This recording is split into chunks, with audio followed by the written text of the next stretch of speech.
le tempérage du chocolat. Pour bien comprendre, suivez bien cette vidéo et analysez également 3 éléments importants, 3 facteurs importants, le temps du tempérage, le mouvement à effectuer et les températures.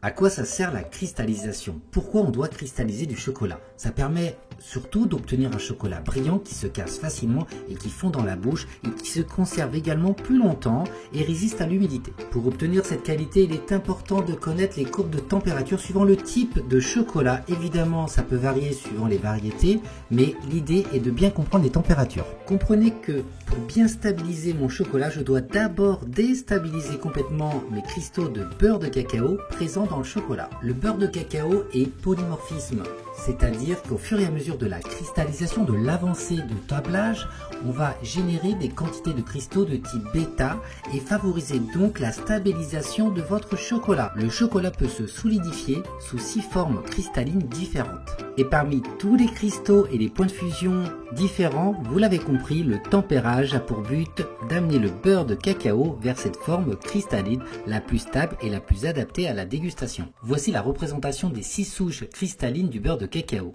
Les différents cristaux ont des températures de fusion différentes. Seule la numéro 5 est stable.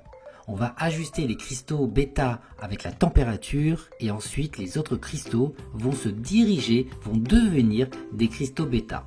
C'est cela le polymorphisme. Dans cet exemple, je vais vous montrer la cristallisation avec la couverture noire. Dans un premier temps, on va faire fondre tous les cristaux à une température voisinant 50-55 degrés suivant le type de chocolat. Idéalement, c'est de laisser cette température pendant plusieurs heures, voire même 24 heures pour vraiment avoir une fusion de tous les cristaux. Une fois que c'est réalisé, on va verser l'équivalent d'un tiers de chocolat chaud dans un autre récipient et on le met de côté.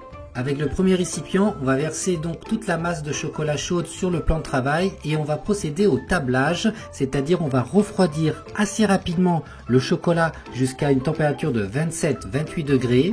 De cette manière, on va générer des cristaux bêta prime et bêta.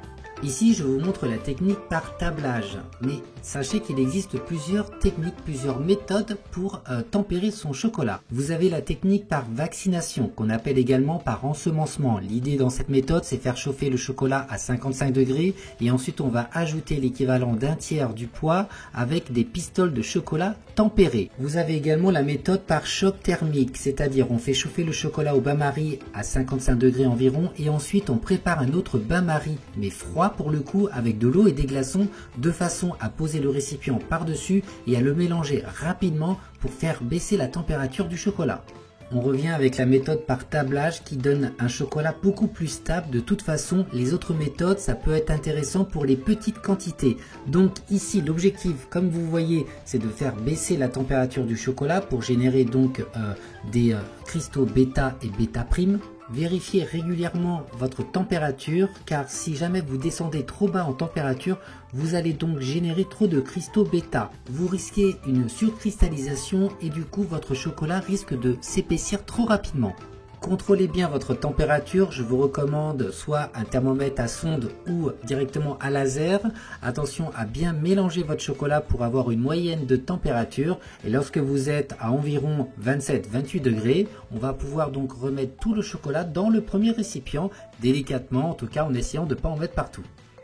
Avec le chocolat qu'on a mis de côté, on va maintenant le verser en une fois ou en 2 fois, tout simplement pour remonter la température du chocolat à 31-32 degrés. En remontant à cette température, les cristaux qui ne sont pas sous la forme bêta, c'est-à-dire la numéro 5, vont fondre. Par contre, les cristaux bêta vont continuer à se former. Si votre chocolat n'a pas atteint la bonne température après avoir ajouté du chocolat chaud, vous pouvez vous aider du décapeur thermique pour remonter les quelques degrés nécessaires pour atteindre encore une fois 31-32 degrés. Je vous recommande avant de travailler votre chocolat de vérifier en faisant un test de la bonne cristallisation du chocolat. Donc vous mettez un peu de chocolat dans une spatule ou sur un papier et vous laissez cristalliser et vous regardez tout simplement s'il devient cassant. À savoir, dans un chocolat de couverture bien tempéré, on ne retrouve que des cristaux bêta. Et les cristaux durcissent dans le temps. Il faut parfois plusieurs heures, plusieurs jours, voire même plusieurs mois pour avoir une cristallisation complète. En chocolaterie, certaines pièces demandent, donc vous l'avez compris, plusieurs heures de cristallisation pour avoir un résultat parfait. Voilà pourquoi il est important d'être organisé suivant le type de réalisation que vous allez réaliser. Des petits décors, une pièce commerciale ou du moulage. Une petite analyse des problèmes que vous pouvez rencontrer lorsque par exemple vos chocolats ne se décollent pas de vos moules et du coup ne brillent pas et ne se cassent pas. Tout simplement ça c'est dû à une sous-cristallisation. Ça veut dire que vous n'avez pas descendu suffisamment bas votre chocolat au moment de la courbe de cristallisation. Un autre phénomène que vous pouvez rencontrer, c'est un chocolat qui a subi une surcristallisation. C'est un chocolat en général qui s'épaissit beaucoup trop rapidement. Une des raisons, c'est quand on remet du chocolat dans notre couverture. Quand vous réalisez vos moulages, il est vraiment important de dissocier le circuit démoulage et le circuit hors moulage. Tout ce que vous ébarbez, tout ce que vous arasez, c'est toujours dans un autre récipient pour éviter ce type de problème. Cette problématique peut être également liée au moment d'avoir descendu la température de votre chocolat et vous l'avez descendu beaucoup trop bas. Du coup, vous avez généré trop de matière grasse solide. En résumé, vous avez bien compris, dans un premier temps, on va procéder donc à la fonte et suivant le type de chocolat, on va faire fondre à 50-55 ou 45-55 pour le lacté et pour le blanc et les couleurs 40-45. Ensuite, on va refroidir le chocolat ou une partie du chocolat, également suivant le type de chocolat, donc pour de la couverture noire 28-29 degrés, pour du lacté 27-28 degrés et pour le blanc ou pour les chocolats de couleur 26-27 degrés. Et ensuite, on va réchauffer donc le tout, suivant encore une fois le type de chocolat, donc 31-32 degrés pour la couverture noire, 29-30 degrés pour le lacté et pour les chocolats blancs et couleurs 28-29 degrés. Et c'est seulement à ce moment-là qu'on va avoir donc une cristallisation définitive.